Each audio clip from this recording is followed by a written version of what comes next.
All right, well, now it is time for Devil May Cry 4 Special Edition. Mekarazium, show us how it's done. Yeah. Nay.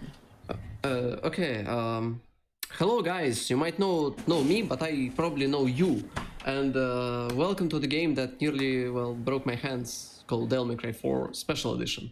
Helpful thing number one, if you type Devil May Cry at the very start, at this beautiful game, you'll get this beautiful menu that you probably never knew about.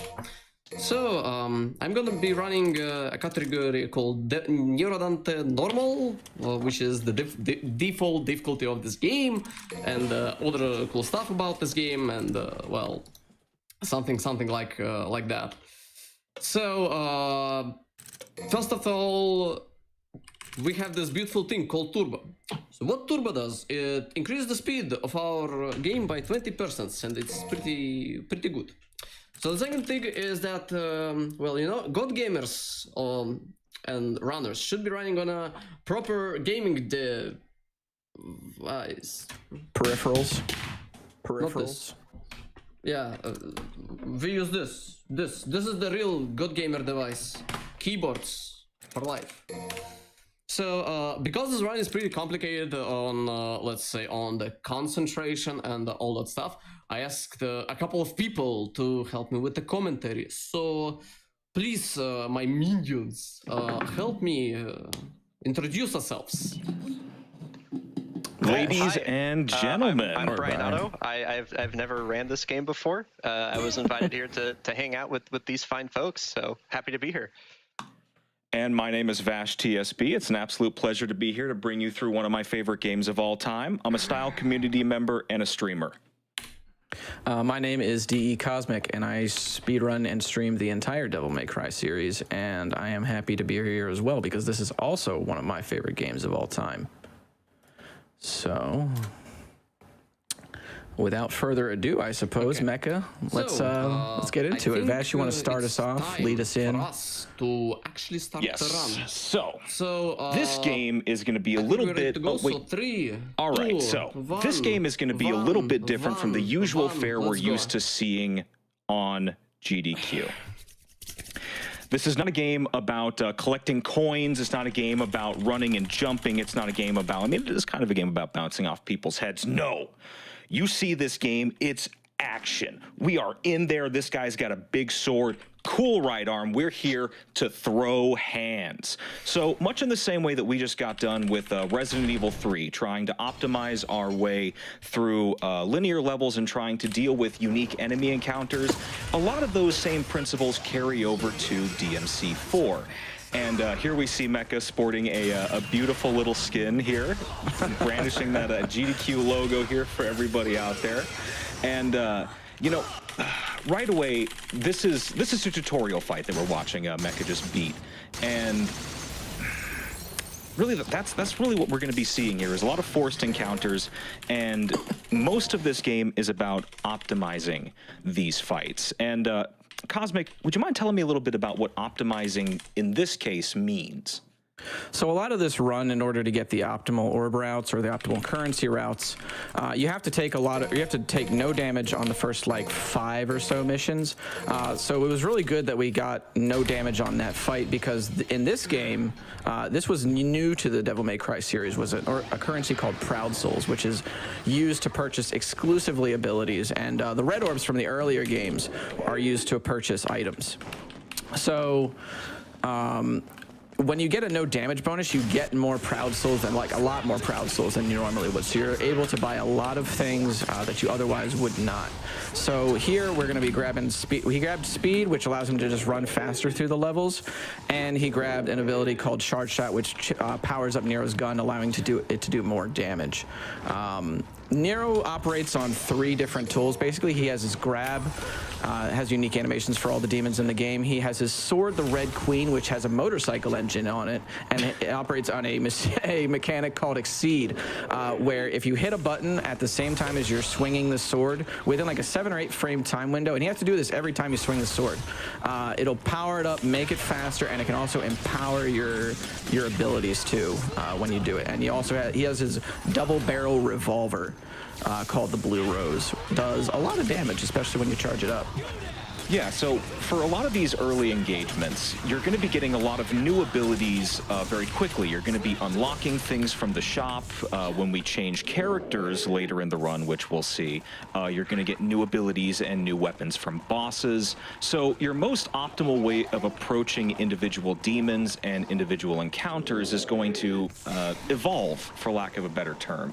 So for the most part, these armed scarecrows, they're handled the same way each and every time. You grab them once, and then you just gat them up a little bit. That's going to change when we introduce a new enemy type here. Basically, it's the same thing, still a scarecrow, still a punching bag, but instead of the blade on its arm, they moved it down to its leg. We call it the leg scarecrow. We're very creative. And they have a little bit more health, so you got to grab them twice, but just overall, that's a lot of what goes into getting these fights done quickly, is making sure that we kill demons with the most efficient methods while also not unnecessarily opening ourselves up to risk. And a big part of that is the thing that you saw in that last encounter. There was a big D in the top right corner for deadly. That's this game's rating system for combat, the style meter. So Cosmic mentioned that if you go through a mission without taking any damage, you get awarded currency. And as you get that currency, your current rating starts at D and it goes all the way up to triple S for Smokin' Six style.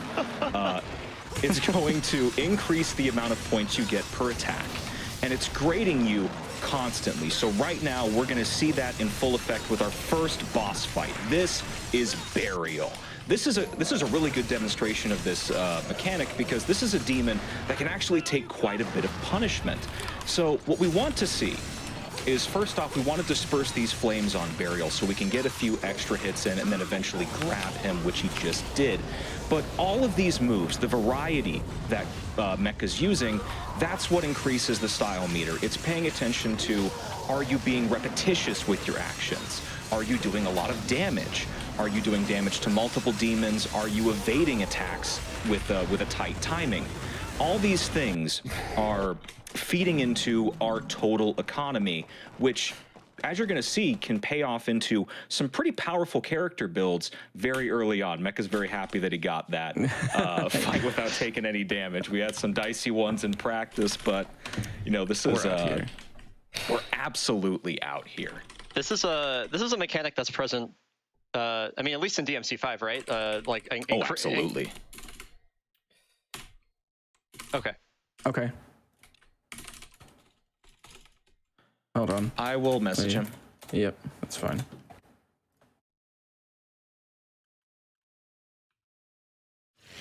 Okay. So we are back. Slight technical difficulties, no big deal. We're professionals out here. So we were talking a little bit about the style system and the rating and how a lot of that plays into the orb economy at this point. So, you know, we had alluded to the fact that you can get very strong at a pretty decent pace in this game, and this is a pretty good example of that. So Mecha just purchased the ultimate upgrade to his revolver, Charge Shot 3. So what that's going to do, the charge shot concept stays the same. It's basically a burst of damage, but for enemies that it hits, it plants a bomb in them that will detonate after a small delay. And I think you're going to see him use that here against these Frosts. And these are tankier demons, but what this is going to allow Mecha to do is it's going to let him build up, you know, a charge on his revolver, and then with that, he'll be able to set basically a sure instant kill on a demon. And once he does that, he can then divert his attention off to other targets. And there's going to be a great example of that as we head up into the castle. Cosmic, why are we going to a castle? Nero is actually a part of a order called the Order of the Sword, who worships the main character of Devil May Cry, Dante's father, whose name is Sparta. They worship him as a god, even though Sparta is a demon. And so Dante goes and kills the leader of this organization, who worships, you know, his father as a god. And so now Nero's trying to track him down. Nero's like, where did this guy go off to? I gotta find out who killed this leader. Yeah. And you know, so that leads him to the Fortuna Castle. It's where we are right now. A little bit of the classic Devil May Cry Gothic vibes that we're getting out of this. But as you can see, that whole fight was predicated on using Charge Shot, but we don't have time for that. We got to talk about the main platforming mechanic of DMC. That's redirectable inertia. Whoa. Oh, that was cool, dude. Yeah, that was sick. So the way that works, and this is a system-wide combat quirk of DMC 4 in particular, is some actions when you're in midair, they impart what we call inertia. You can think of it like momentum. So the charge shots, it doesn't matter which, you know, charge level they're at, they all do the same thing of pushing you back. So that gives you inertia. Then you have some actions like Nero's regular sword slash in midair that sort of transfers that inertia. So it's going to carry you in the direction that you were already moving without stopping you dead in midair.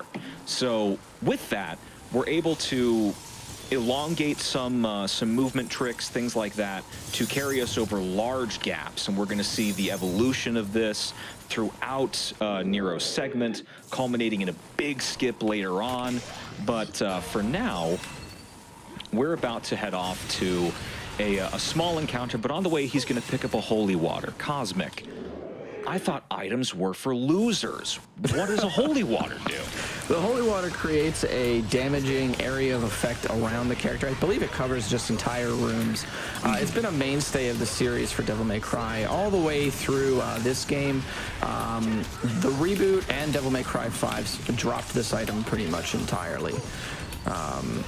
And we only use it, it's not as strong as it was in like DMC 1, but in this game there's a couple of instances where it's very useful to us. So there's a few that we're going to be grabbing along the way. There's going to be one here, one on a couple missions later, and then a couple missions after that. These next enemies here, the Angelos, you want to take it away? Go for it. No, I was going to absolutely pass it over to you, man. So yeah, so talk to me about these shield boys. So the Angelos here are definitely, you know, one of the tankier demons here. They can block your attacks because shield, and they come in two different variations, shield and sword, or I mean lance and sword. I'm sorry. Fortunately, he made quick work of them there. That's pretty good. We got the no damage bonus as well. So it's very important to sort of maneuver around the Angelos in order to attack them from their weak spot, which is their back. And that's one of the cool things about running this game is that each demon can be approached in different ways. They all have their own health pools, so they need to be managed, and you need to think about what moves you have access to, like right there. So Mecha just purchased Split, which is sort of like a Helmbreaker action that can bring him from wherever he is in midair straight down to the ground with a powerful slash. But that's not all that he got. So while he's menuing through... He's just turning back on the game music. He forgot to turn it back on. Oh, that's all good. You got to get the tunes in. You got to get the tunes in. So I'm not very familiar with hack and slash speedruns like this, but is this run banging right now? Like, it looks like he's playing really well. It's banging right now. Is this a banger? This run looks like a banger at the moment. Yeah, and so basically to get like some of the, when you start going for like pretty decent times in this game, like at the very start you can just get away with getting missions 1 through 2 no damage. Then you start going for missions 1 through 4, and we've currently no damage 3 out of 4 missions. So we're looking pretty spicy. And I would imagine the economy bonuses that you get for a no damage are like extremely significant. Very significant. Okay. They even changed some of the boss strats. Oh, wow. Yeah, okay. So for reference, had he messed up mission 2 for the fight with the big fire dude, if he had taken damage there and lost that bonus, he wouldn't have had Charge Shot 3 for mission 3. So he would have had to change his entire approach to some of the demon fights. Now, we've been avoiding a little bit of an elephant in the room. It occurs to me. So we'll just get straight to it. The last mission we got an upgrade, and it lets Nero let her rip. So. These Beyblades? These are Beyblades. Yeah, these are called the Gyro blades. I call them the Beyblades. Most of the runners call them the Beyblades. Let me tell you, dude, these things got me spinning in my grave whenever I get to this mission. This looks very fun to deal with from a speedrunner perspective. I'm sure this is a very well-received level. There's a lot of puzzles in this game, I want to say, where they want you to manipulate certain things with your combat mechanics, like the Beyblades there, and then push them onto little pads in order to, or push them into walls to break them, in order to, you know, traverse through the level. And they have 3 different levels of movement that they can operate on. Got hit there, but it'll be all right. Well, that's all right. We're chilling. So a lot of what you'll see Mecha doing is very specific amounts of sword slashes. Like the difference in manipulation on these things is like the difference between a power-up sword strike and just a regular sword strike. It's a totally, like, if you mess it up like that, the whole room, the beat of the whole room just gets thrown off. Fortunately, these Beyblades are good for something, which you can just send them into other enemies, which I believe he's going to demonstrate here in a second as well. It shouldn't be understated how touchy these Beyblades are either. DMC4, your characters turn on a dime, which is great, but the point where you send them off the gyro blades, it really determines the bounces that they're going to take. You throw some speed on top of that, and these things can have a mind of their own very quickly. I remember a couple of practice runs. I want to say Mecha had a blade just sort of trapped in this room for, I think, about 2 minutes. Oh. They're touchy.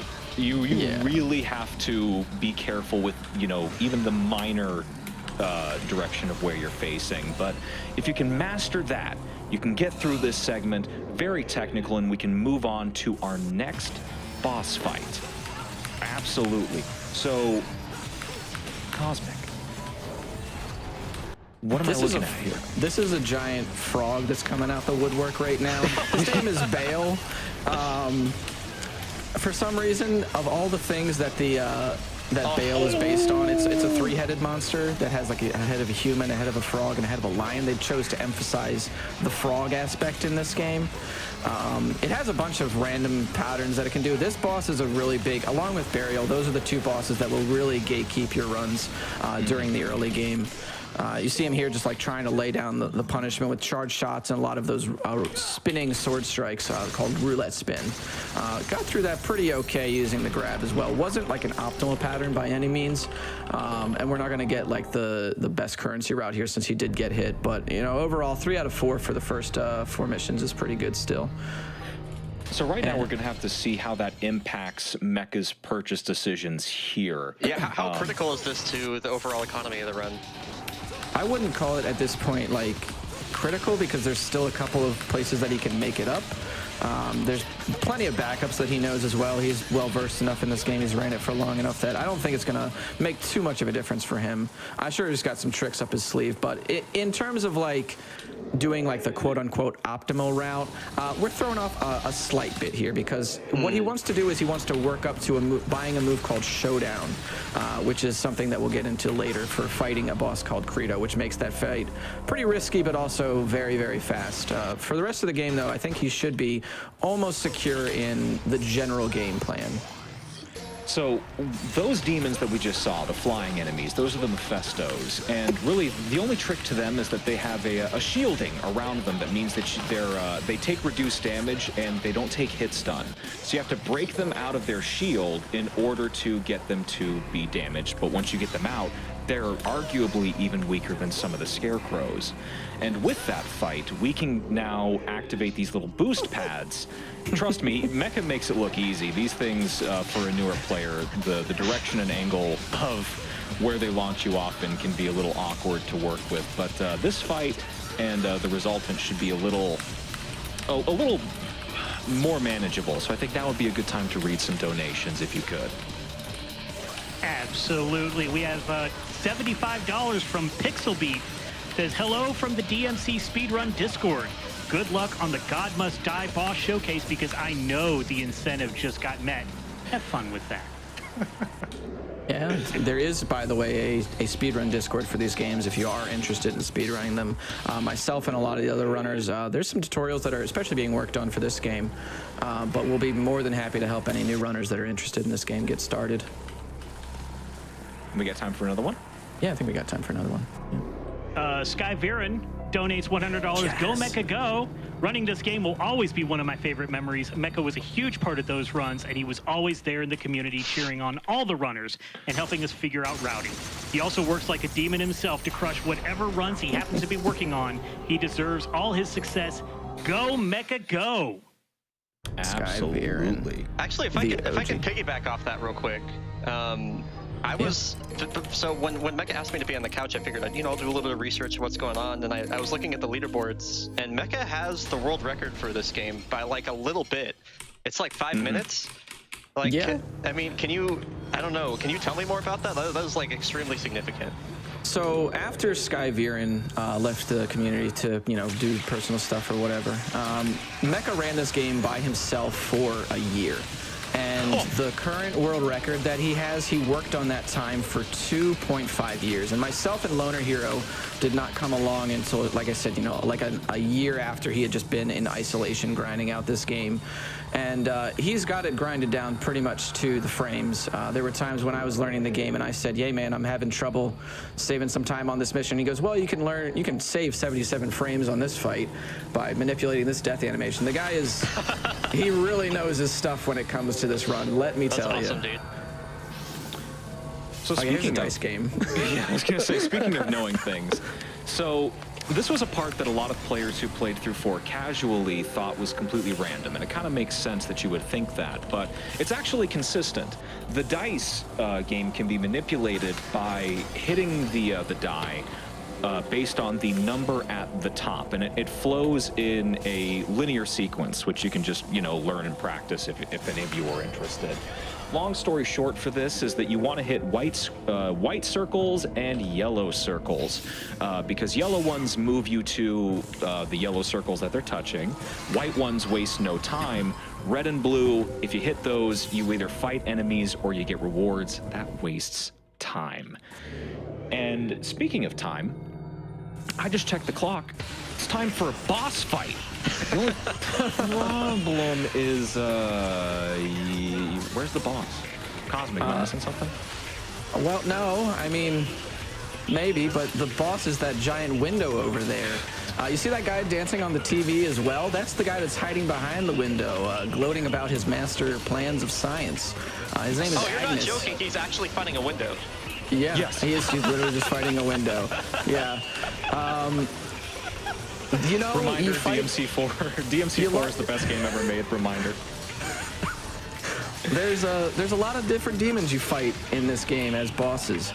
And then there's this fight where you fight a window. This fight is pretty hard to optimize just because the way you have to do the highest DPS or the highest burst damage is just by throwing these enemies called the Gladius over at the window. By the way, for those of you that played Devil May Cry 5, the guy behind the window is Nico's father. Ooh. Oh, this could be bad. We're looking a little dicey here. So this is one of the least forgiving fights in the run because there's just a lot of things that you have to juggle, quite literally. I can't even follow it. Yeah. Oh my god. It's messy. It's really messy, but Mecha's doing his best to hang on here. He got a green orb there. Those can be randomly dropped from demons. Especially, it's sort of like Doom 2016, if any of y'all played that. The game will help you if you're in trouble, generally. But, thankfully he got through that. And he got a pretty sick reward for it. So, Nero, in case you couldn't tell, a little bit of a weeb. He's a fan of the Japanimation. He's actually voiced by the English voice actor of Bleach, Ichigo. That's Johnny Young Bosch on the 1s and 2s. That's a fun fact. Absolutely, and you know what happens when you give a weeaboo a sword, especially a katana? They kind of go crazy.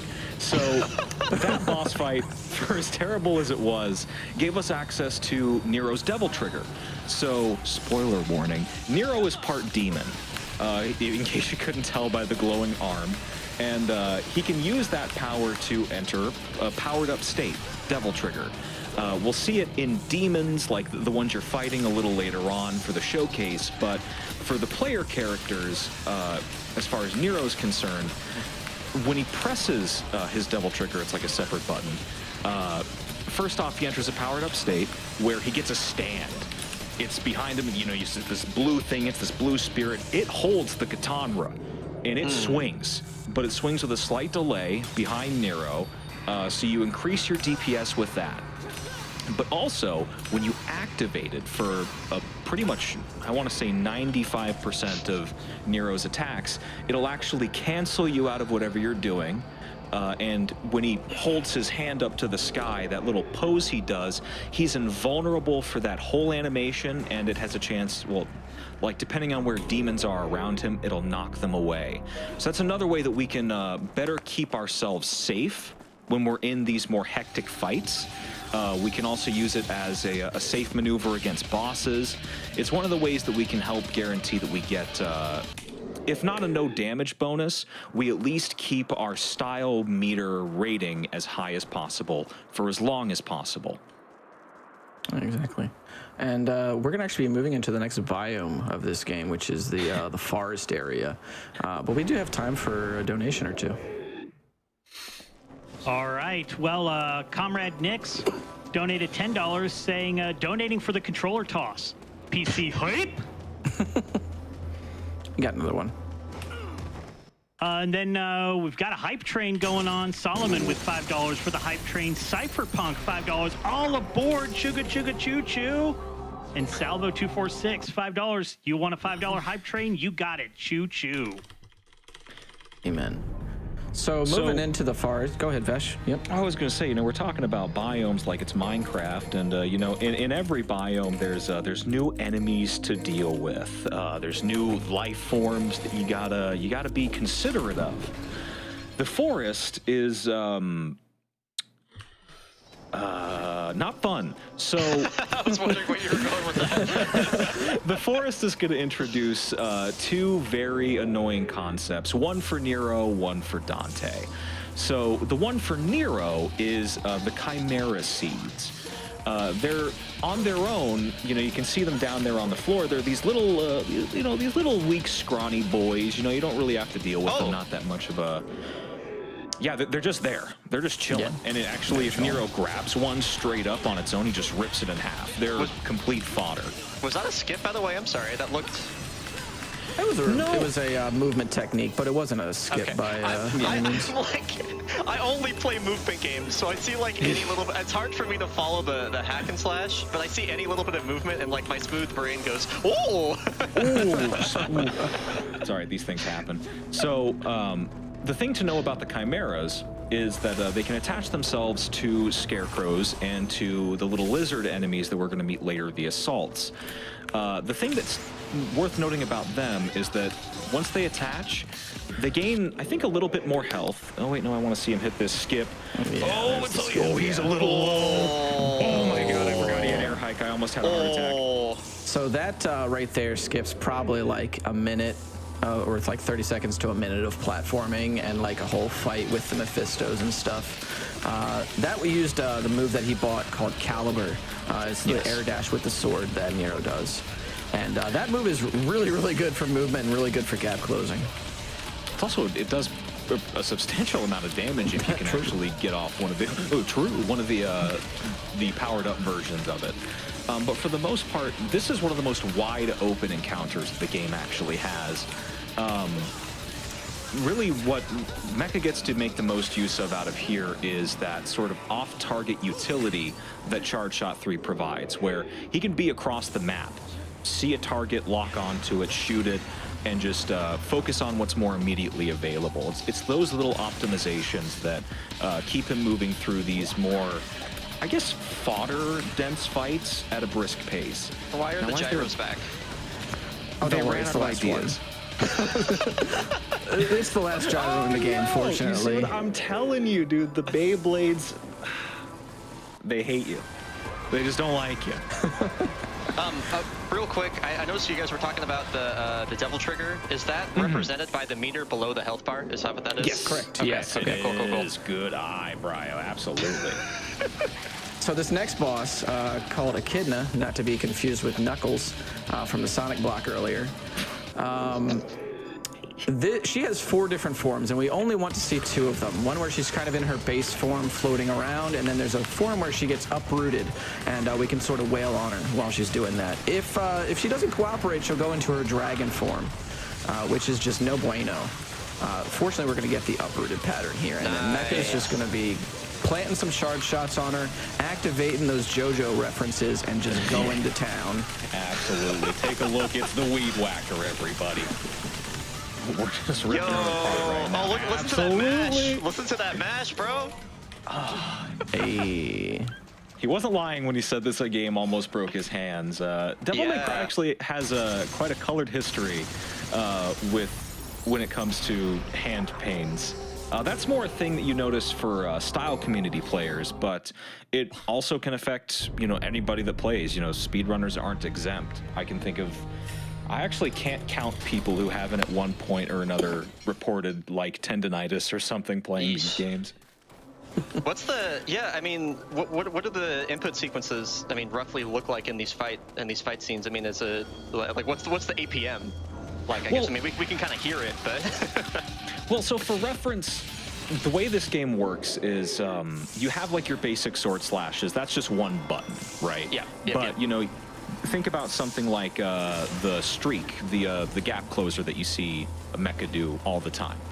This game has a lock-on system where I think if you press like spacebar, if you're a keyboard user, but if you're a normal person, you use a gamepad, you just hold down like R1. That locks your movement and your view onto a demon, one demon.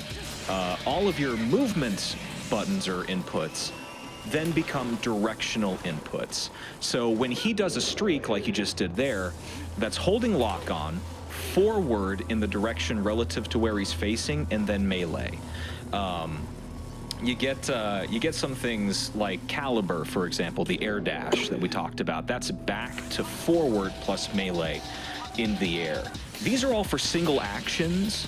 So when you think about, chaining together long sequences or strings of attacks. And how fast that movement is. Yes. Yeah, absolutely. And bear in mind, he's playing on turbo, so the game is running at, 20% faster speed. Yeah, not to mention that, like when we get into the later sections with Dante, spoilers, a lot of the APM really comes from the adaptation and understanding how you need to change out Dante's tools in order to, reflect what is happening around you and adjust the cycles of the enemies accordingly. Absolutely. I was just watching Mecha's face as we were like hyping him up the whole time. He's like, yeah. He's living for it. Okay. Yeah, so talk about the best boss fight in the series, by the way, or one of the best boss fights in the series, Credo, Vash. I know you want to take this one. Okay, so Credo is the rival fight. So he's a perfect foil for Nero. Nero is all about getting up in your face and using his sick arm to just beat the crap out of you. Credo, he's a big swole dude with a sick sword. He's lightning fast and he's got a shield. He doesn't put up with Nero's stuff, dude. He throws him around the place if you don't respect him. But if you know what you're doing, like Mecha does, PhD in DMC, he's gonna throw down the most risk-reward intensive move in his arsenal. Ooh! And he just whipped it. So that's Showdown. That's the move that we've been building up to. Our whole economy is for this moment. Because Showdown, as you saw when he first landed it, it does a lot of damage. Oh, okay, you're styling. Okay. I see that was. That's a technique called a reversal, where basically you get to ignore how lock-on works. So normally, if you do a lock-on move, it will always send you in the direction of the enemy. But if you do a reversal, where you buffer one move into another, you can ignore the lock-on and just go in whatever direction you want with lock-on moves. Yeah, but that adds even more actions to the directional inputs that we talked about before, with a timing element based on what move you're buffering out of. There's a lot of nerd stuff. Kratos a nerd, so we gave him a swirly, dude. We just beat the heck out of him. I wasn't lying, by the way. That is legitimately one of the best boss fights in the game. It is incredible. It looks fun. It looks one of the awesome. best boss fights ever made. Easily. I've had so much fun just fighting him for hours. But now, okay. You know, we haven't really talked much about why we're actually on this quest. Why are we fighting these demons? So, abridged version is that Nero is a demon hunter. He works for an order of demon hunters. The demon hunters want to use demon power for power. And that's what you're seeing in these Angelos. So the order that Nero worked for, I think he sent in his 2-week notice when he fought one of the generals there. They made those knights, and they're using this power for world domination. They also happen to steal Nero's girlfriend. Not cool. Yikes. So he's on a mission without permission. He's punching everything he can. He wants his waifu for laifu back. And on the way, he's going to have to get through some pretty dicey fights. So that introduces us to the sword-wielding Golden Angelo. These guys function kind of like captains for the Blue Knights, in that when they're around, they rally together the lower-ranking soldiers, and they can make them form up into these formations. That was one of the best formations Mecha could have asked for, because they get together. Yeah, they charge up a ball, and they send it at the player. But you can reflect the ball back at them. It blows up in their face. And you get the instant triple S, too, so that's pretty good. Yeah, that's pretty sick. The only unfortunate thing about that is that is 100% RNG. Also, we've been talking about some movement techniques. We want to talk about the movement ascension here. Yeah, he's getting ready. This is a really crazy skip. This is probably the hardest skip in the game. It uses pretty much every height gain technique that Nero has in order to skip these elevator sequences. Let's do it, man. Come on. He's feeling it. Yes. Okay. He's a god. First try, every try. What did I just witness? So what you just saw was every single one of Nero's height gain tricks and all of his height sustaining tricks pieced together and spaced optimally. This guy's a real god gamer. You need to understand that. You're not on his level. And that lets him basically skip, I don't know how much time it saves, but it's a lot of busy work. He'd be sitting in an elevator like he just got out of if he didn't just make his own. Yeah, I think that probably saves somewhere around like 30, 45 seconds. He's feeling it, man. He's really feeling it. He's in the fifth dimension. He's in the fifth dimension right now, dude. You gotta love it. So, the thing that can be kind of scary about this section, as you've seen him run through a couple of times, those laser beams. Now, I was told that they're on a consistent cycle, but if you get hit by them, you can get knocked back. You take damage. It's not a fun time. It's also not a fun time is fighting a giant Mothman. So y'all remember the person who was behind the window? We were chucking swords at him for a minute. It's the same guy. Yeah, he turned into a bug. Yeah. Yeah. So you know how the last boss was like super cool, almost like a reptile with wings and stuff. He was like a historically accurate dinosaur. This guy kind of got the short end of the stick. He's a dweeb, though, so we don't feel bad for him. And, you know, as Nero does with everybody who reads books, he just, he shoves them in lockers. He embarrasses them in front of the prom queen. It's a great time out here. Fantastic. S rank, nothing but the finest. So that was another one of the, I guess, punching bag bosses, where they can't really, like, if you get in their face, they don't really have many ways to get you out, so to speak. So in those instances, you don't have to wait for a good cycle. You can just stay on top of them and rip through them like a Beyblade. True. We also get introduced to the Faust enemy on this mission, which is sort of the commanders for the Mephistos. Sort of how the Gold Angelos are the commanders for the Blue Angelos. Yes. And the thing to know about these demons, you know, the Mephistos and the Faust alike, is, you know, their shields, they can come back. And that's what we don't want, because that wastes time. You break something once, you just want to capitalize on those gains. But I hate how he does that perfectly. I hate how he does it every time. It's honestly probably the keyboard movement. Movement on keyboard is very like, because of how limited it is to the cardinal directions. It's probably much easier for him to figure out how to manipulate that, because there's not the analog direction. Yeah. I'm rooting against him. I shouldn't be doing that.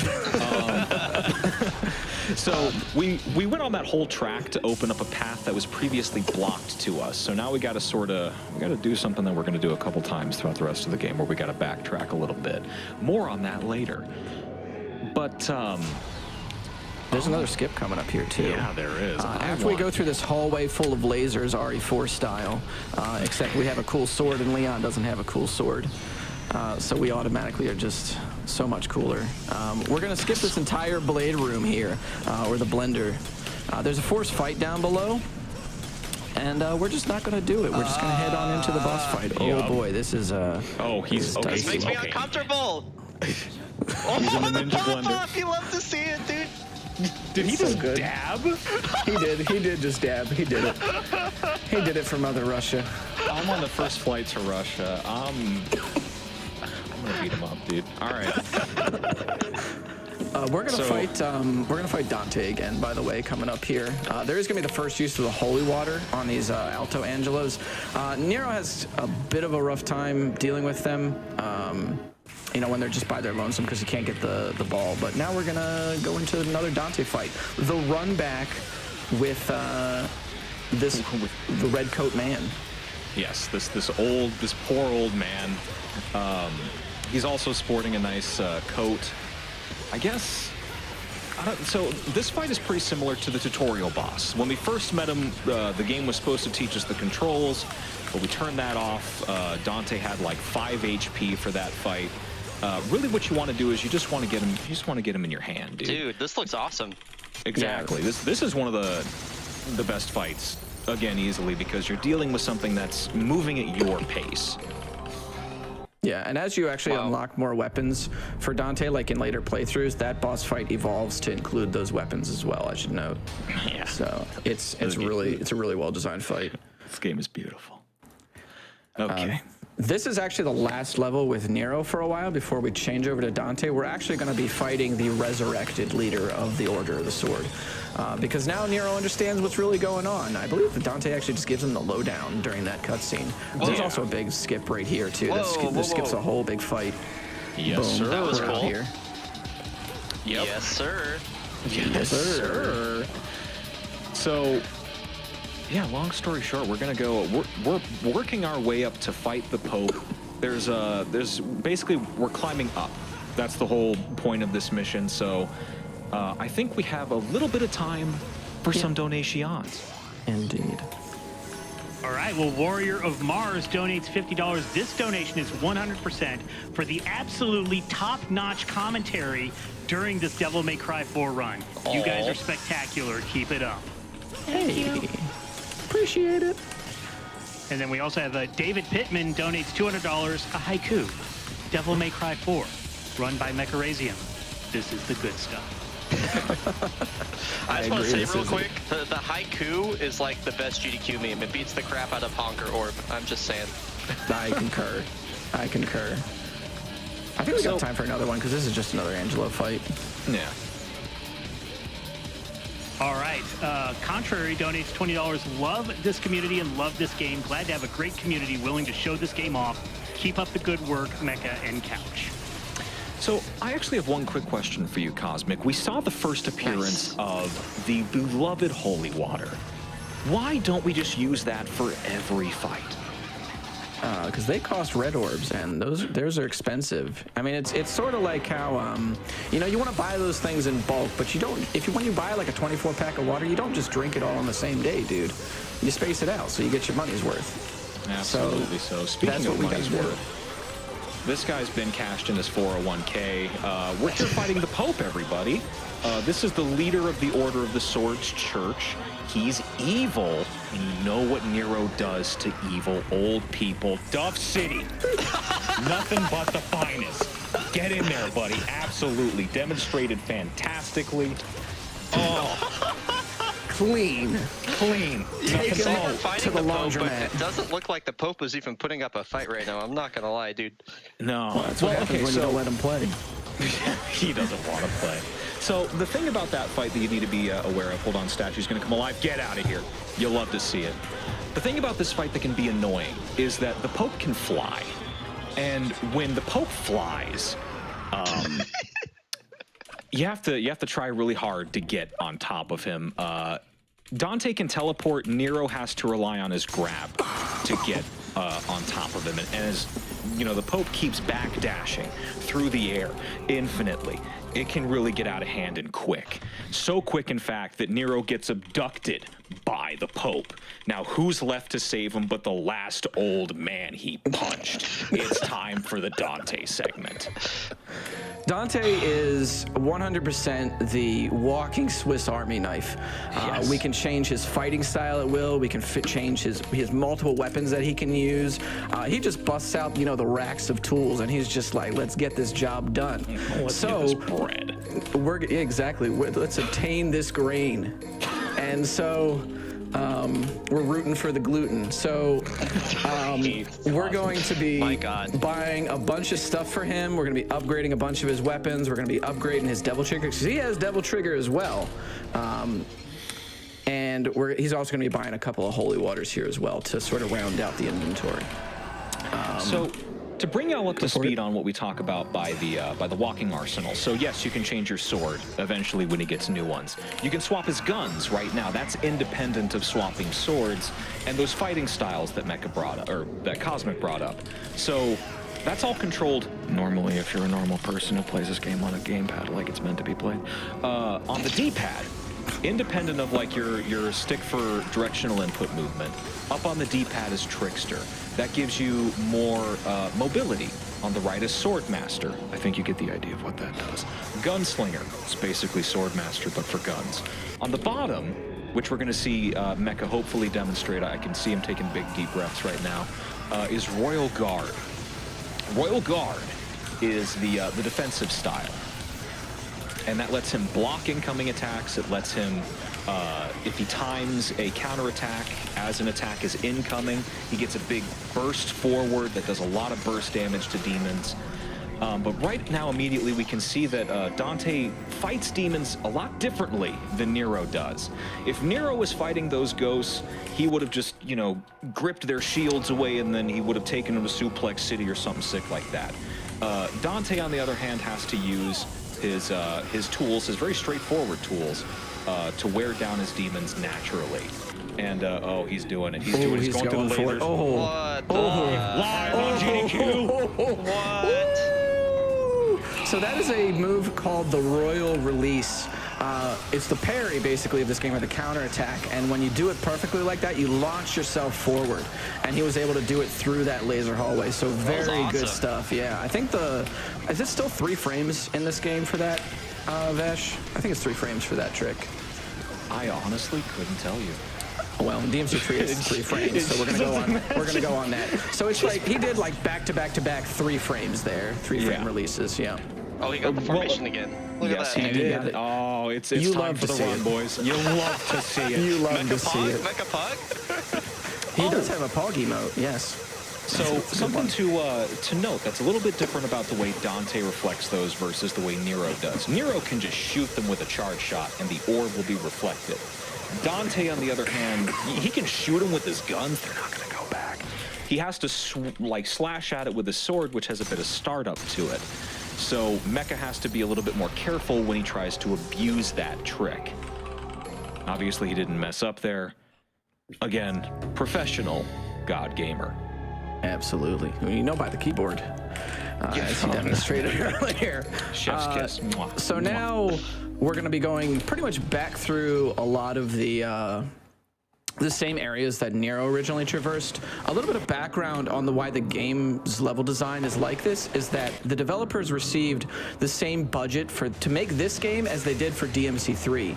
And not only were they working with a new engine, which is MT Framework, it was new at the time, they were also developing for a new console. So basically, Hideaki Itsuno, the director, said that they really focused on the combat and making that fun.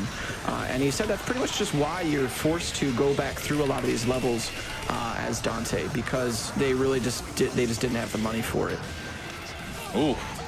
All right, we're experiencing a little bit of light technical difficulty. Yeah, light technical difficulties. Hopefully it levels out. Fortunate.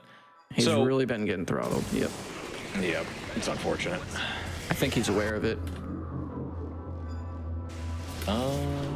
Yeah. He's just letting it level out. Okay, cool. Yeah, he's giving it a little bit of time to load up. This is definitely one of the more particle effect intensive sections of the game. So there's a lot of demand on that bit rate. You wouldn't believe what Russians have to go through to stream. When you are literally so good at the video game that you kill your own internet. This level, by the way, when you first go through it, it's very much like a maze. A lot of the purple mist that you see Mecha going through, they have fixed destinations, but they don't connect to the area that they're quote-unquote supposed to connect to. And this is a result of Echidna, the she-viper that we fought earlier. She is now sort of goading Dante back to her lair and, saying, okay, now you get to play my game and get back through the forest how I want you to. Fortunately, this path is the same every time, so we can just, take an intended path through. That would have been really crazy if it had just been RNG, but I digress. Could you have imagined? Fortunately, Dante is going to be just dishing out the weed whacker on the boss here in a minute once we get out of the... love to see it. I see him cycling styles a lot. Are there any combat scenarios where, you're kind of like shifting through styles mid-fight and like chaining combos with them? Is that a thing, or? Absolutely. So the biggest changes, the biggest shifts you're probably going to see Mecha do are changing from Swordmaster to Trickster, because Trickster is Dante's main method of getting close to demons. If he upgrades it, he has access to a move called Trick Up, which lets him basically teleport on top of a demon. Swordmaster then takes advantage of that to make the most out of his close proximity to the demon. And even right now... Echidna went into her dragon form, so it's going to be a little bit of time loss, but nothing too crazy. Well, the only thing that's crazy right now is Mecha hitting these royal releases and these jump cancels. But, there's nothing going to stop the Weed Whacker. So Dante is a landscaping professional, for those of you who didn't know. And in order to activate his lawnmower, he needs to make sure he has his certified sugar-free monster every morning. And like most good boomers, when he gets a job well done, he gets the boss down to 3 pips of health in perfect kill range and blows a holy water to make sure that he gets his garden nice and tidy. So... that rounds out the mission, and for that boss fight, Dante gets a new weapon, a new melee weapon. He gets Gilgamesh, the gauntlets. So, Cosmic, how do we use Gilgamesh? Gilgamesh operates on a gear system. It's got like gears on its hands and legs, and you can rev it up, kind of similar to Red Queen, but it's basically when you hold it down the button, you hold down the button for melee, and it will rev up the Gilgamesh attack, and then you can release it with like perfect timing. It'll give you a lot of damage, like a lot more damage than usual. And there's 2 levels to these charges. The level 2 charge specifically, I think it's frame perfect, like 1 or 2 frames to actually get the perfect charge on that ability. So, go ahead, yeah. Well, these fights, they seem pretty straightforward. You have enough tools to shred through these Mephistos, but there's these little blue things on the ground here. They keep popping up wherever Dante stands. What's the deal with that? I call these the magical floor starfish. Shout out to Whimsy, who coined that term originally. They are called the faults, the actual in-game name. They will pop up randomly, and they can swallow you and bring you to an additional force encounter. And the terrible thing about this is that if they do swallow you and put you in that forced encounter, not only do you have to do that encounter, you also have to restart the encounter that you were just doing. So there can be a lot of time loss if you get hit by one of them. Do they Go ahead. I might have missed this. Do they just show up at random? Or Yeah. Okay, Well, fine. Good times, good times. The best way to think of it is like you have faults spawn in general areas. So you have some faults that spawn on this upper level of the arena. You have ones that are dedicated to the lower. But as long as you're in those zones, as long as those faults are alive, you're not safe. And it's actually a good point to bring out a bit of a quirk about Gilgamesh's charge system, is that you're stationary for a lot of its powerful moves. So you saw Dante throw out a... oh, yeah. Sorry. Oh, God. Okay. All right. So... Cue the JoJo ending one music. The good old to be continued screen, man. Oh, my God, this is a horror game. This is a horror game I am watching right now. What's Alien Isolation, man? This is the true horror. Right here. You are watching real-life dynamic time loss flashing before his eyes. No console commands. So, like I was saying, the thing that makes that section go quick is also the section that makes that section so dangerous. Gilgamesh's best moves require Dante to be standing still to charge them up. If you're charging them up, you can't get out of the way of the fault. So in some cases, if a fault appears underneath you while you're charging an attack, you have to release it early, which means you're not getting that big burst damage for a full perfect charge release. So you kind of got to manage the faults as much as you're managing the other demons, so to speak. But thankfully, we're done. We got out of there. Forest. That mission is a huge reset point, especially when you're on like a really nice pace. And all it takes is just getting swallowed by one fault to put you back like a minute or so. It's Jeez, dude. And that can spiral out of control really quickly. Also, if you get grabbed by a fault one time and you go back to do that refight, guess what? They'll still be there. They can still grab you. Yeah. So talking Cosmic, how many? Oh, sorry. Go ahead. Oh no, go ahead, man. Oh, I was gonna ask Cosmic, how many? What's your record for the amount of times captured by a fault in one run? With Nero and Dante, or with other characters? Because that's a very different number. I think the most of across all categories, I think I got swallowed like 5 or 6 times on one of the harder difficulties. God, it was it's a lot to explain. There's a lot of context there, but it was not a good time. I quit the category because of that run. It was oh boy, I needed to stay on my toes, and I definitely wasn't. So they just ripped him out from under me. So this mission, it's really the same as the last time Nero was here. We're going through the castle in a slightly different order. We're fighting demons in most of the same locations, but they've introduced a new one for Dante, the Blitz. You saw Mecha rip through it with the holy water at the start of the mission, and there's a good reason for that. Blitzes are, by their namesake, very fast. They're very difficult to nail down, but they also have a lightning shield on top of them. So whenever you attack them with a melee attack, basically, you're going to get shocked. And there are ways to deal with it, but it's also inefficient. So if you drop a holy water on them, you can break their shield, and they're already down to 1 HP. But the game has to give the Blitz an opportunity to enter what's called its Red Blitz phase. Red Blitz is when you get its health just low enough to where it enters like a critical state. You know, Kingdom Hearts players may know it as like their desperation move, so to speak. And basically the Blitz gets even faster, even more angry. It's teleporting all over the place, and it has access to an instant kill move. We don't like that, especially in this category.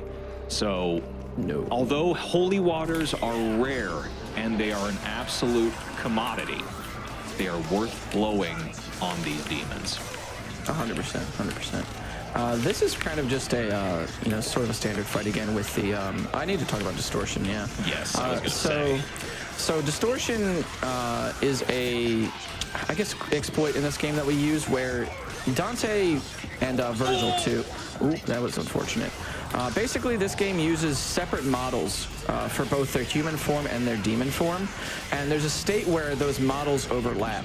So if you do that, if you have the frames of the transformation overlap on the active frames of a move, it will create two instances of damage, one for the human form and one for the demon form. We do this on the uppercut, for example, with Gilgamesh, to create multiple instances of double damage and just absolutely shred through normal enemies and shred through bosses, which hopefully we'll see later on this level with the frog. I think we have some time for a couple of donations too. All right, Astra GT donates $50 saying awesome run of Devil May Cry gameplay and commentary are on point. Hell yeah. And Anonymous donates $50 saying the Devil May Cry, but I will enjoy. Awesome run and awesome event. Me like it. Hey. This is one of those rooms. Go for it, yeah, go for it. Because I know you like haikus. Anonymous donates $50. Speed running haikus by skipping syllables. Big brain move. No lies, no lies. Nice. So we're going to be doing one more fight with the Blitz here. This is an example of wave management here. We do this a couple of times with Dante, where we kill a set number of enemies in the room in order to spawn the next wave of enemies. In this case, that next wave, so to speak, is the Blitz. And then once he spawns in, we're going to use the holy water, and he just gets taken to the cleaners. I was waiting for that. I knew that's where you were going. I'm glad. I tried to come up with something more clever, and I couldn't, man. Well, speaking of failing to come up with something more clever, guess who we're about to fight? The frog. Mecha here, you see praying for the RNG here, because this fight, like the fight with Nero, can go very wrong. He got the best pattern, though. So he's going to destroy the ice crystals here, and then boom, Duff City. Shout outs to Dudley from Third Strike. We're out here. Okay, it's over. It's done. Yeah, it's done. That's the power of distortion, creating those instances of double damage, and boom, we're done. So moving real quick into this mission, Mecha's going to be buying a couple of moves and refunding a couple of moves. He's going to be getting the teleport that Vash talked about earlier for Trickster, as well as the second level of Gunslinger in order to grab a couple of moves called Rainstorm and Fireworks, which you'll see in this skip coming up. I'm trying to rush through this because this uses pretty much every height ascension that Dante has, and the ceiling here has no collision. We're going to skip like 60% of this level. He's just gonna troll here for a second. He's saying, yeah, we don't go to this door. We're not going through the rest of the level. We're gonna ascend through the ceiling because there's no collision there. So here we go. Here we go. Oh, he dropped it. He dropped it. He dropped it. It's fine. I can see him shout. Poor guy. Poor guy. It'll be all right. Fortunately, if you just reset here, if you just restart the mission here, it will give you back all of your Devil Trigger, which is needed for this skip. Okay, you're blowing your full meter on this. Okay. Yes. This skip is called Zenbu skip. It was coined and found by a guy named One Sanitarium. Boom, we're out here. Ooh, he dabs again. Why did he dab? I don't know, man. That looks awesome. Wow, it's so sick. There's a lot going on there. There's a lot of inputs. That's probably one of the highest points of APM in the game. But yeah, normally you'd have to traverse through all of these tunnels and travel through the whole window area again. You don't want to have to fight the window, but you have to travel through the area again. Is that like the biggest skip in the game? Absolutely, yeah. It saves like 2.5 minutes or something. It was found within the last year. It's the skip that brought Mecha back to this game after his original world record grind, because he said, okay, now this time, X time is possible now. I'm going to come back. And like I said, that skip was found by a guy called One Sanitarium. It's known as Zenbu skip or gas skip. It's crazy. Every character that you play on this mission has a form of that. It's an absolute blessing, because otherwise you'd be contending with enemies while dealing with the poison gas that is constantly ticking down your health. How much time does that save? 2.5 minutes, like 2.5 minutes. Yeah, that's huge. I love speedrun lore like that. Thank you for sharing that. Yeah, no problem. I like the dogs. What's a dog? Doggone it, Vash. So we're going to be moving back to Burial here. This is going to be Dante showing Nero kind of how it's done. Where Nero needed to respect Burial and sort of play around his attacks. Dante's just going to roll up on him, and he's going to say, man, I'm excited. I'm a veteran of this. So this is it's my going to look. This is my swamp. It's gonna look kind of similar to the frog fight, where we're gonna be using the distortion from Gilgamesh again. And he's gonna actually have to refund here because so normally if he had like the optimal orb route, he wouldn't have to do any of this. You would just run straight into the fight because you wouldn't have to refund anything. But he's gonna get his real impact back or his uppercut, and we're just rolling in on Fire Pony here. Now, this fight has echoes of Credo in that he is vulnerable for the startup of that attack, but once it's on, Burial doesn't get to play the game. Bye-bye. He's Dundee. Yeah, quick and easy. Beautiful. He's pogging out, dude. From this fight, we get a weapon called Lucifer. It's a pretty strange weapon compared to the other melee weapons that you have. It functions more like a support weapon. It launches out needles or pins into the air that you can place into enemies, and you'll see a little bit of that. It's not super useful in the run, especially because we get it so late.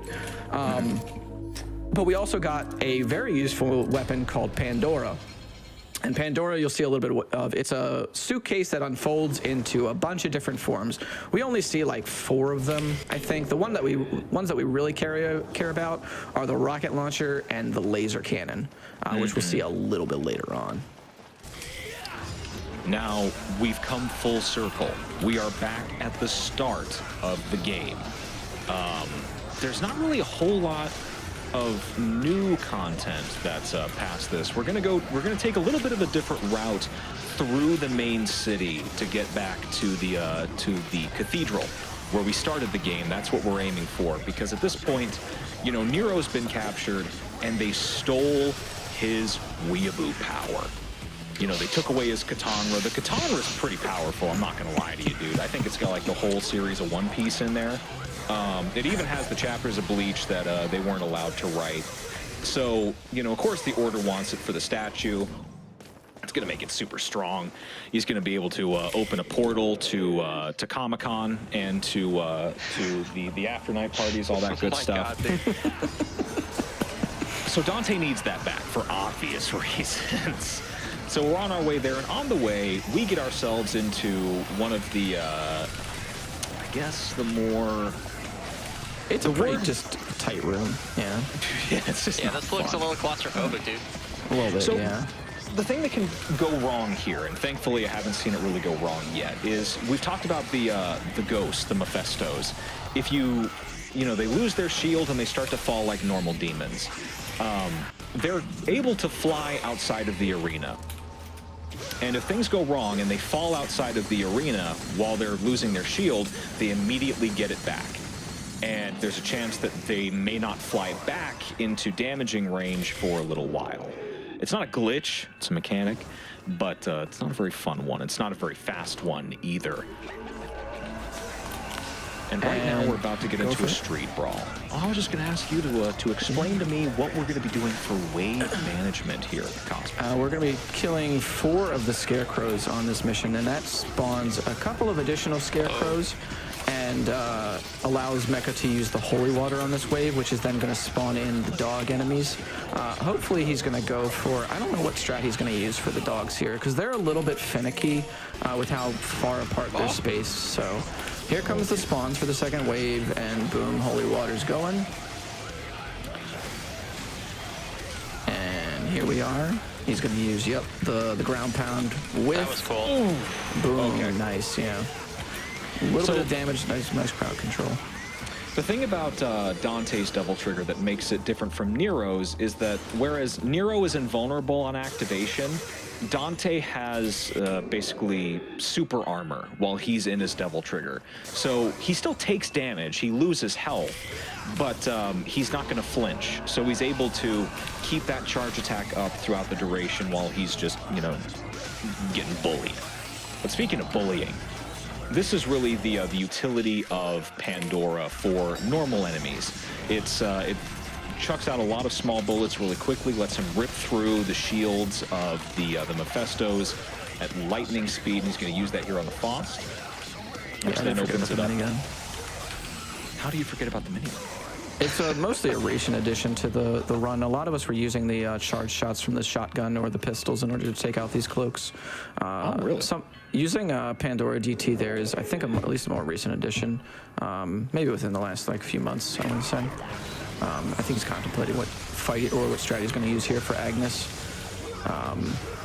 This is, I think, a frame perfect. Yeah, he didn't get it there. It's a very hard strat there in order to charge up the punch there to its second level. And that's what you want to see. Yeah. And there's the Lucifer pins going in. Like I said before, you can detonate them as well. It causes a bunch of damage. So hopefully here, he's just going to avoid the spinning blade here. That blade actually can do a ton of damage to you. Yeah. It's actually wild if it spins all on you like that. Yeah, it's one of the instances of you as a character getting comboed as opposed to you comboing a demon. Yeah. Because if you catch it at the wrong angle, you're going for that whole trip, buddy, and there is no pulse on that blender. This next fight here is more of like a puzzle than an actual like boss fight. This boss is called the False Savior or just the Savior. We got the weave weapon, the katana, called Yamato, and we're only gonna see it like once during the run. You get it so late, and this is the last Dante mission. Fortunately, he did knock him down. So basically, what Mecha wants to do is use the laser cannon from Pandora. It looks so ridiculous. It's pretty crazy. This is like a very larger than life boss. There's the katana. So now we're gonna put it back in the sheath there. And this D'Angelo's really gonna just get in his way. Yes, that's something that happens quite often. Unfortunately, we saw it a little bit earlier, where demons, if they run into you, there's still collision, but you kind of just slide around with them, and it can throw off the precise aim of the laser beam quite a few times. Yeah. And basically the whole point of this boss is just to destroy the blue crystals on his body in order to force him to his next phase, where he's going to do a huge laser beam. So now Mecha's going to just jump on the arm of the boss here and use the gunship in order to destroy the last two. Yeah, it's just a straight up gunship from Pandora. The strat here for this boss, he's going to want to do a fully charged punch distortion with Gilgamesh, and then he's going to uppercut the crystal. If he does this correctly, this boss is going to die in just 2 moves. He's going to soften it up a little bit with the laser cannon from Pandora. So here we go. The boss now has a health bar, and he's going to be walking over to the side here and just firing the laser. You might have to just settle with the 1 version there. You can actually just aim that down too. That's something that I didn't even know until I started running this game. So here we go. Oh my god. Beautiful. Yeah, that was amazing. That was an absolutely perfect just release punch with just like a perfect distortion on it as well. That boss is done. And that's the end of the Dante sections. We're actually moving into the home stretch here with Nero. Vash, if you want to talk about the boss rush tropes in this series. Yeah, so every Devil May Cry game that's really good has a boss rush at the end of the game. 3 has an expansive choose your own adventure where you get to run through, I think, like somewhere between 10 and 13 different bosses in whatever order you wish. You can even skip some of them. There's so much content on offer, it's incredible. In 5, there's a much smaller one where you play as a different character. You just sort of revisit some content, but here, because the game is so anemic and it really comes into focus here, you get 4 fights. You get to fight Burial again, which is the fire dude, Bael, which is the ice frog, Echidna, and you would have hoped Kratos, but you get Agnes. And the big change here is, well, and for the record, the dice game functions the same, but the biggest change for the way we approach these fights is that now that Nero is so swole, he's basically approaching this from a New Game Plus perspective, which he's about to do against Burial. So Burial, he can lose his flames very quickly through a DT action called Maximum Bet. It's sort of like a mimic of Dante's drive action. It rips through with multiple attacks. It eats through the fire shield like you wouldn't believe. If y'all get bored and you want to do some Bloody Palace runs, that would be my recommended course of action. Ooh, unfortunate. DT is Devil Trigger? Yeah? Devil Trigger, yes. Okay, Yeah. cool. My bad. All good, all good. Definitely was not using my noggin there, but right there you just saw him. You know, that's a bit of a dynamic safety there, where he would have gotten slashed, activated it, kept him safe. Now, that's going to be the same course of action fighting Bael now, or the Ice Frog, my bad. He gets to turn on the Weed Whacker, activate his JoJo stand on top of him, take that hairline way back. I know a lot of people, myself included, can relate to needing a little bit of Rogaine. But this guy, he's about to be missing everything that he once had to get it. Beautiful. There we go. Fantastic. He takes a little bit of damage, which is going to be okay because there's still a lot of DPS going down on the frog. And there's he got it. Is it that's the ice? Yeah, it's the ice. Yeah, it's the one cycle. There you go. Yeah, that's the quick kill. Yeah, it was just a little bit delayed by the ice form. There's a small chance that as he exits that phase, that he may have tried to jump away, and he goes invisible for a time. You hate to see that because that just wastes time. He brings out the little ladies on his antennae. We don't need them. We need the frog. Just like we don't need Echidna to do anything but exactly what she did last time, so that we can trim the hedges. And we're actually using you always fight these bosses, right? It's not determined by the dice rolls or anything like that. Right. Correct. So it's the same order. When I see every like time. Dice rolls and boss fights or whatever, I immediately think of like King Dice and Cuphead or something like that. So that's where my mind was going. Yeah, no, it's just these 4 bosses. That is true. Yeah, it would have been a little bit cool if you could have. That would have been very cool. If I had a time machine. All right, so this is going to be, so after this right here, the showdown, this is going to be pretty much wrapping it. There's going to be one more fight against Agnes, and that's going to be a little bit more of the same. So we got time for some donations here. All right. Wayward Prophet donates $10, saying the commentary for Devil May Cry 4 is legendary. This run is so much fun thanks to these guys. Thanks for all of what you do, and much love to chat. That's y'all, Twitch chat. And can I do one more?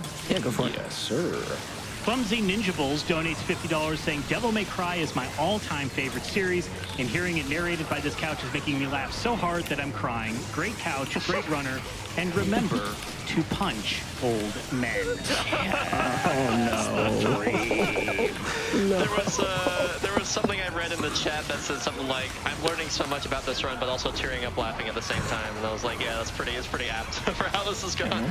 You know, coming to a Denny's near you, absolutely. All right, so after this fight here against the fly on the wall, we're going to fly by night back to fighting the Sanctus for a final time. He's obtained the power of the Sparta sword, Dante's father. I thought you said he was a demon. True. Yeah, so basically, no, trust me, I just got caught in my own paradox, dude. I'm done. This guy just entered the genjutsu over here. So his name is Sparta. His sword is also called Sparta. That'd be like if I had a gun named Kevin. So, final boss. This is really where we're gonna see the annoying potential of what happens when old men start teleporting all over the place. Now, ideally, if everything goes according to plan, you're not gonna see him run away at all. But it's a possibility. Keep your eyes peeled. How many times do we gotta teach you, old man? Teach us lesson, old man. Very good. The charge shot 3 into the showdown here. He's going to do this twice. He's also going to, he just missed the link there. You want to bust out the, y'all familiar with Captain Falcon's Falcon Punch, right? Well, you're going to get introduced to the demonic arm here in a second. Yeah, here we are. So he's going to use the holy water here to bring down the boss a little bit more. And boom, yeah, Falcon Punch. It's just going to be a listen, 1 pip of health there. It's a little bit unfortunate with the way that the cycles have gone, so he's going to have to bust out the air guitar and then use the grab for one final time. Time is actually coming up here in a second as well. Once he grabs the savior for the 3rd time, it will be time. So here we go. 1 for the road it. I wonder if he's going to do it. I think he's going to do it. I hope no, he's not going to do it. Yeah, here we go. Yeah, 1, and then 2, and 3 time. What a run. That is Devil May Cry 4 Special Edition. New game, Devil Hunter, Nero Dante by Mekarazium. What an absolute banger of a run, dude. Honestly. That was really good, yep. We had a killer early game, no real hiccups, honestly. Overall, everything went beautifully. After we got rolling. Exuberant amount of style. A few dabs. Absolutely. Why is he eating cucumbers? Why is he doing this? Because he's Mecha. He's Mecha. And we get the incentive for the thingy, right? Yeah, for the Gods Must Die thing. Yes, yeah. we did. Yep. Let me ping him. So we're gonna bring the runner back in right now. Yep. Where is that beautiful mug? Where is he at? Mecha, unmute, please. So, hello, my comrades, once again. There is a cutscene with a secret at the very end. Those who liked this run will like it too. So, you know, I know, you will like it, like for sure. You did also hit the incentive for Gods Must Die, by the way, dude. So we're gonna probably launch into that right after this. Yeah, just let me finish. If you have final words before you will suffer the wrath of my cucumber. Cucumber. All right, so he's got a surprise for everybody. He's got a surprise for everybody, I guess, and then we'll launch into the Gods Must Die run. So Gods Must Die, I guess we'll explain the difficulty there. Basically, everything about the game is just amped to maximum. Enemies have Devil Trigger all the time. Enemy aggression is maxed out. They have more HP. They have more damage, and there's pretty much no breaks in their attacks. And so he's going to be fighting a few of the bosses on Gods Must Die. And it's going to be quite a trip. It'll be quite a trip. But now we're going to get to see Nero's waifu for laifu. Yeah, his waifu for laifu. The red orb, the whole game, everybody. The economy is Nero's waifu. His 401k. Oh my goodness, dude. Oh, the mouth moves. Shoutouts to the modder who did this. True. The modding community for Devil May Cry, by the way, this whole scene is amazing. Y'all do incredible work on these games. All right, so Mecha, come back here and we're gonna do Gods Must Die now. You've had your fun. It's time to give the people what they paid for. Okay, keep you on track. Gotta keep you honest, bud. That's why we're here. Oh, what a joy. Mecha, you back on the comms? What a joy. I mean, look at this love story. They will kill. Okay, so Mecha, let's go. Okay. Let's go. Here's a... red orb! Por favor, I need the straight orb. All right. So let's go into let's get into the Gods Must Die showcase there, so we can see what the heck that's all about, my man. Now this is going to be a feast for the senses. Now, because there's a slight delay on stream, we're not going to have the best play-by-play commentary, but you don't need it. If you paid attention during the last run, you saw things, you know, at times it got a little hectic, but for the most part, things were tame. Gods Must Die is not tame. Cosmic explained it a little bit, but what he... Oh, yes, sir.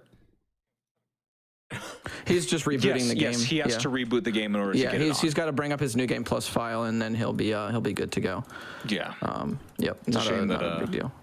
Yeah, but we're on. We could throw some dancing in the background, or... Okay. Continue, Vash. Yeah. Well, you know, Cosmic mentioned aggression. You know, enhanced aggression tables. What does that look like? It really looks like 2-hit deaths overall, like in some cases. It's crazy. So the way Devil Trigger works in this game for demons is that they get a form of super... Cosmic, are you okay? Drink some water, dude. I got my water, dude. Sippy sip. Anyway. So is this... Sorry, go ahead.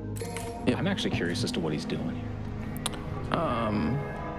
I don't know. I think he's just making sure that everything, Okay, like he's just making sure his file's good, I think.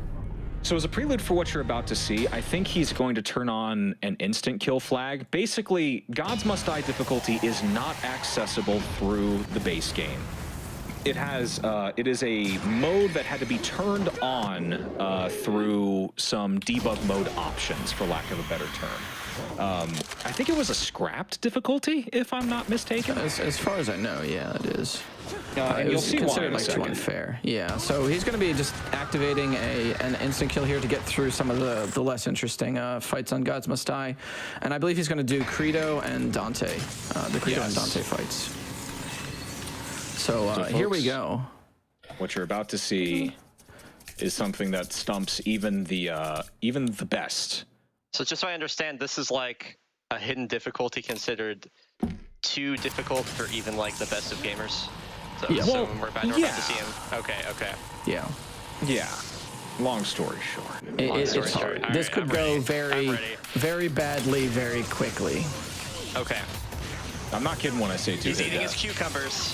Okay, so what he has turned on is something called the crazy aggression. So Credo basically has entered into his final phase already of AI aggression table, which means he's going to be dashing all over the screen.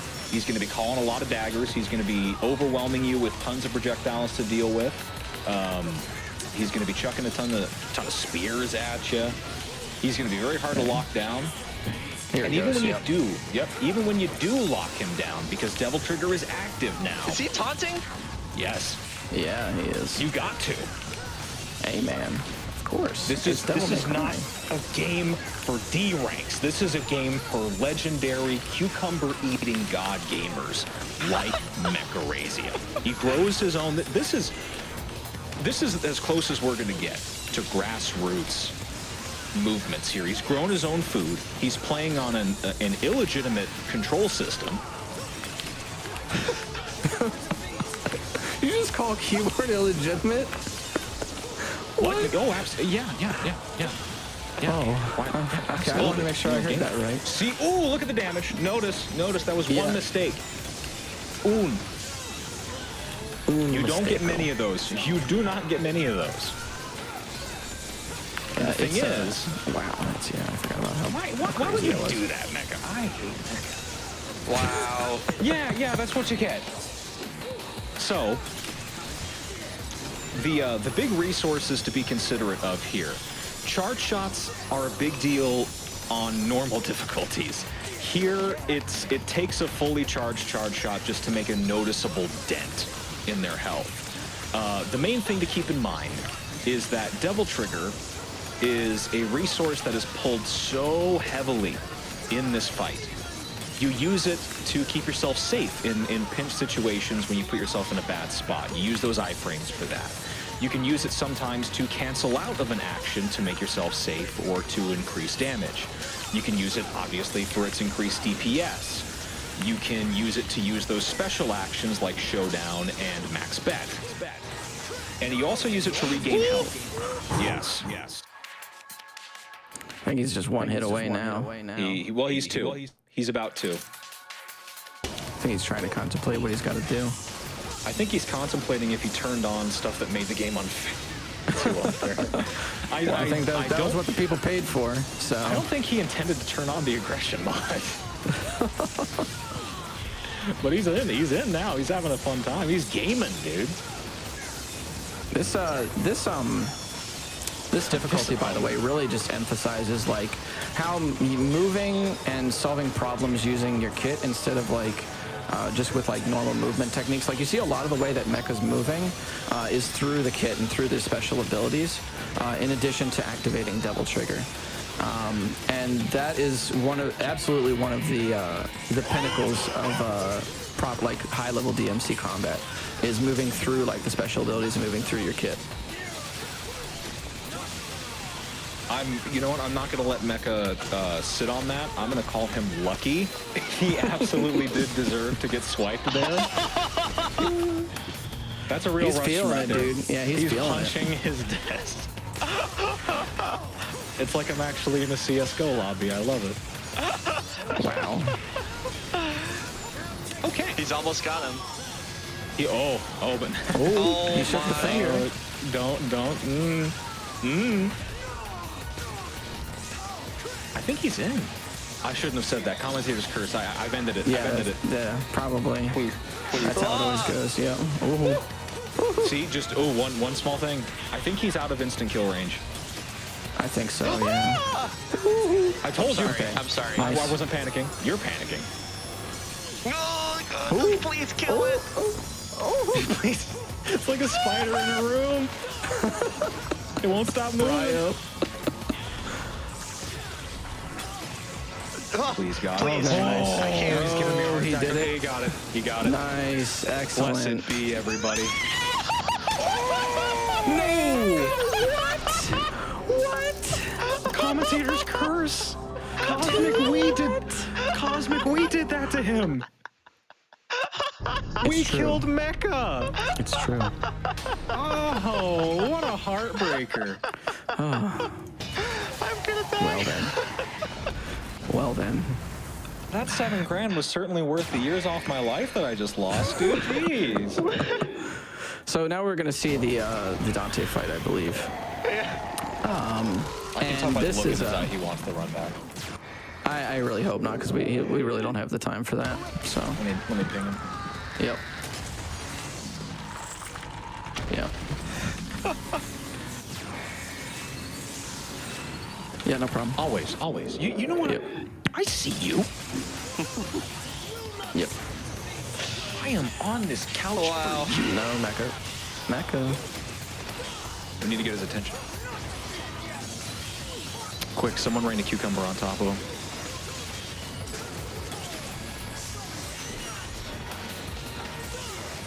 Well, if I'm here, I may as well call it like I see it.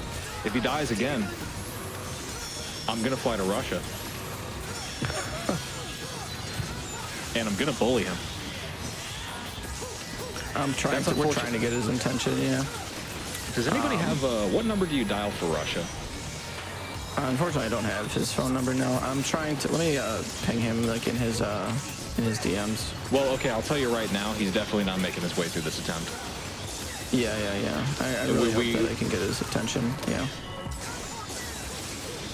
All right. You gotta love the dedication, though. Yeah, absolutely. You gotta love the dedication, yeah. You know, the thing about these fights, you know, especially if you were to be doing this from Nero's or from Dante's perspective, is that these are long endurance challenges. You know, the big thing to keep in mind is that the bosses have so much health, really. And the lack of hit stun means that when you do get hits in, it's not for much. And it's not for long either. You're not safe for long. So when you do these attempts, he's out of it. I'm willing to bet. I got money on it. Cosmic, yeah. wait, reverse commentator's curse. He's got this. He's doing this whole fight, the rest of the way, no damage. Absolutely. There's no way it's not happening. That would be beautiful. I think he's just beelined in. Yeah, that would be something else. If he just did the whole fight like perfectly now, but yeah, absolutely. You know, I can't wait to see it. I'm basically wishing death on his character. I know how the commentator's curse works. We did this game. Somehow it didn't happen during the rest of the run either, which I was pretty grateful for. We didn't call anything. We definitely didn't curse. Oh, I definitely called that, you know, we were going to do et cetera, and then that was going to be the thing. Beautiful. And then he just like did it. Why did I have to call? I don't know. That's okay though. I think we have some time for some donations. I think that's what we could use this Let's just for. read some donations while we're trying to get his attention. Oh, he got it. He got it. He understands we have gotten now. the attention of Mecha. Yeah, finally. He finally came out of the zone. Okay. Auto zone. You know, absolutely credit where it's due. I'd then go straight to Dante. Okay, he's moving on. Okay. Yeah. Okay. Oh wait, he's good. Go. Yeah, he's good. We're just gonna move on to the Dante fight. So, like I was talking about earlier with Dante. Dante gets more tools when you unlock more tools for him in the story. The boss fight evolves in this fashion, so Dante's got access to everything as a boss that you as a player have access to. If you want to touch on that for a little bit too, Vash. So he has...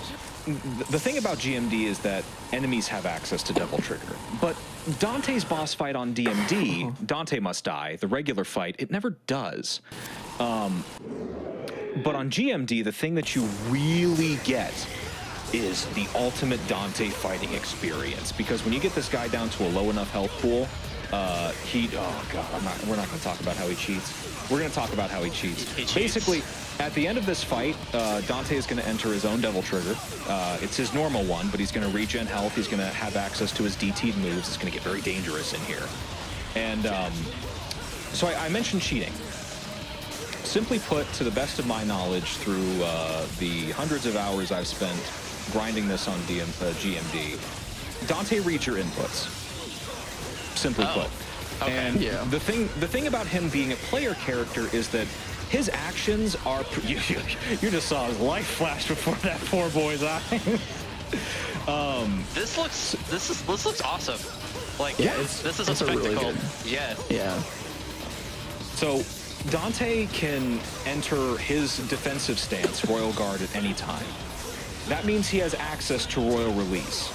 If he's reading your inputs and he knows when damage is about to come, then he has an opportunity at any time to instantly Royal Release you for free. Oh. And that's damage you gotta hold to your chest. Yeah, there's like... Oh, there's the DT. There's a lot of intricacies to this fight too, like just in how you have to manipulate how he moves and displace yourself in relation to him. You see, like, it just the amount of Devil Trigger that Mecha is just using for like quick short bursts in order to take advantage of what little time he has to open Dante up is just so crucial. So another way that this fight cheats, you see that? Oh yeah, that's the correct response to that. So there's a special mode, like a special power-up mode that Royal Guard has called Dreadnought. What Dreadnought is it basically means you take no damage, you suffer no hit stun, so you can just do actions at any time, you're invulnerable. The only drawback is you walk instead of run. That's it. But normally you have to go into this long charge up, like Dragon Ball Z style charge animation in order to enter Dreadnought, and you can only stay in it for as long as you have Royal Gauge. Which you build. Okay. Yeah. No, that's how his DT works. He's gonna run out of it eventually, but you're basically fighting 2 whole health bars here. The thing about Boss Dante, though, on this difficulty is he can enter Dreadnought without that charge at any time. So he can just stop taking damage from you. I need to give him money. That's like 3 Subway gift cards heading your way, son. I hope you appreciate them. The triple pack of 10 each, or... What am I made of money? I don't know, man. I've already got to ship it off to Russia, dude. Come on. This is so tense. This is so tense. I have no idea how this is actually going to end. This could be... He can do it. I think he got him. What? He did get him. He got it. Dude, that was insane. Good very nice. Yeah, nice. Folks. Okay, all right, folks, that is DMC4. Thank you all so much for your time. My name has been VashTSB. Joining me has been Mekarazium, DECosmic, and Brian Otto. Everybody, we got to get out of here. Our time's up. Yep. Thank you all so much. Have a good one. Oh, wow. So Sorry, I Mecca, feel we like had I to was just taken to school there. I learned a lot on that. So we are going to be right back right after these messages here at Summer Games Done Quick 2020.